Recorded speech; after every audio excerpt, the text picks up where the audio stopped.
Бұл сабақта біз жарықпен жұмыс жасау, яғни жарықтың қандай түрлері бар және оларды бір-бірімен байланыстырып, съемкаға дайындап үйренетін боламыз.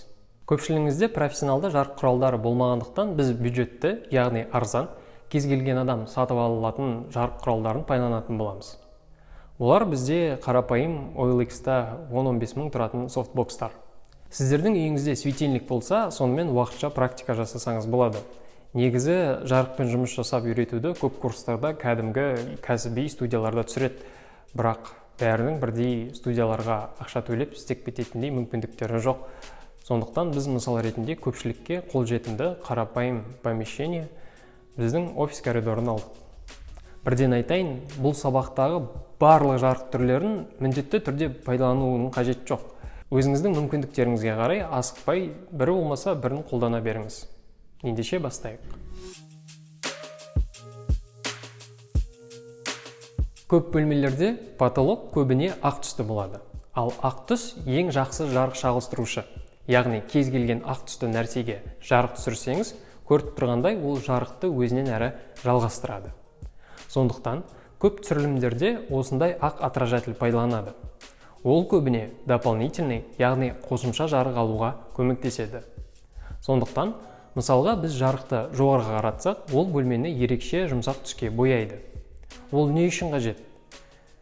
Съемканың басты объектісінің немесе кейіпкердің артындағы нәрселер кадрда қараңғылау болып, бірақ толықтай жоқ болып кетпес үшін.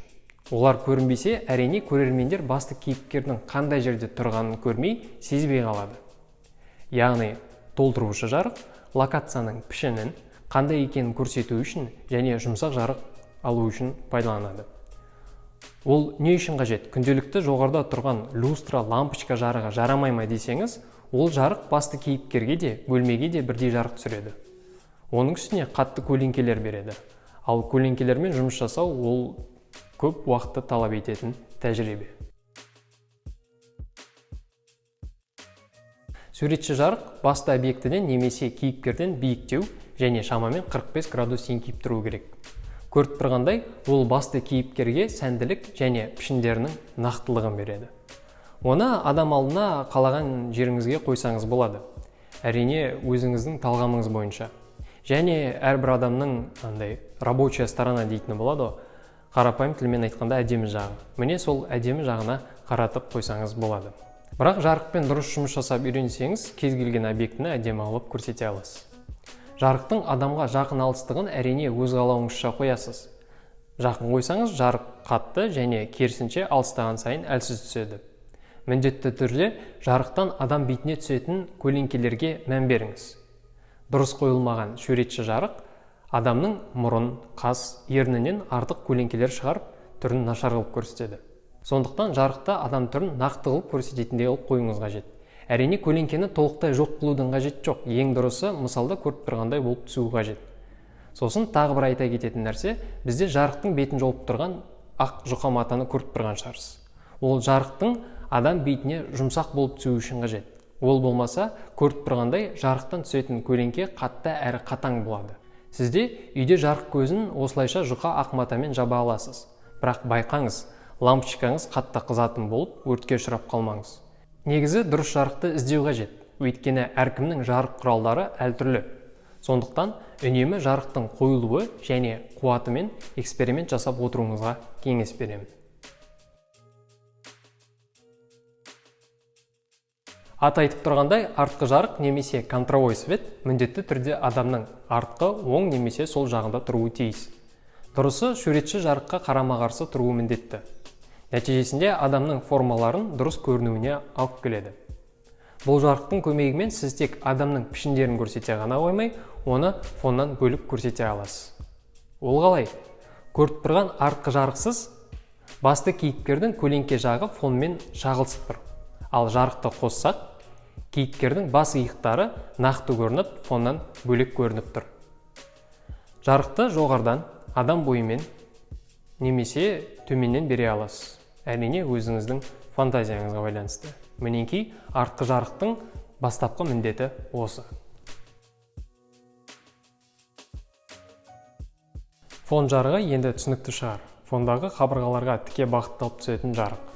Бұл жарық әрине басты кейіпкерді фон алдында ерекшелендіру үшін қажет. Көбіне бұл жарықтың өрбенімен немесе түсімен ойнайды. Біздің кадрымызда көріп тұрғандай фон көк түсті болып тұр. Сол көк түспен кадрдың белгілі бір көңіл күйі бар. Ал оны ауыстыратын болсақ, кадрға дейін көзқарас байқалатындай өзгереді. Фон жарығын алып тастасақ, кадрдың объемы, яғни көлемі кетіп қалады. Мінекей жарықпен танысып болдық. Енді сол жарықпен телефон камерасы арқылы жұмыс жасап үйренейік. Ең алдымен сізге білу керек ұғым ол экспозиция. Экспозиция дегеніміз ол сіздің камераңыздың қабылдайтын жарық көлемі. Оны дұрыс орнату өте маңызды және өте жеңіл нәрсе. Ол үшін камераңызда арнайы функция бар. Экранда басты объектке бассаңыз болды, камера өзі сол объектіні көрсетуге қажет жарық көлемін орналастырады. Бірақ та оған үнемі сенудің қажеті жоқ. Сондықтан экранда басты объектіге бір басып, төмен жоғары жылжытсаңыз, сіз камераның жарық қабылдауын басқара аласыз. Көтерген сайын камераңыз көп жарық қабылдап, кадрда жарық қылады және керісінше. Енді сөз соңы сіздерге берер кеңесім, жарықпен жұмыс ол сіздің видеоңыздың сәнділігіне, бағасына біраз әсер ететін процесс. Сондықтан жарықпен көбірек эксперимент жасап, интернеттен мысалдар қарап және барынша қайталап көре беріңіз. Негізі жарық қою кино бағытында үлкен ғылым және ол бағытта жұмыс жасайтын жарықтың дұрыс қойылуына жауап беретін бөлек мамандар бар. Оларды гафер немесе световик деп атайды. Олардың пайдаланатын жарық қою тәсілдерімен сіз әрине жаңа таныстыңыз. Сіздің шеберлігіңіз сіздің қолыңызда. Сондықтан тек іске сәт. Келесі сабақта көріскенше.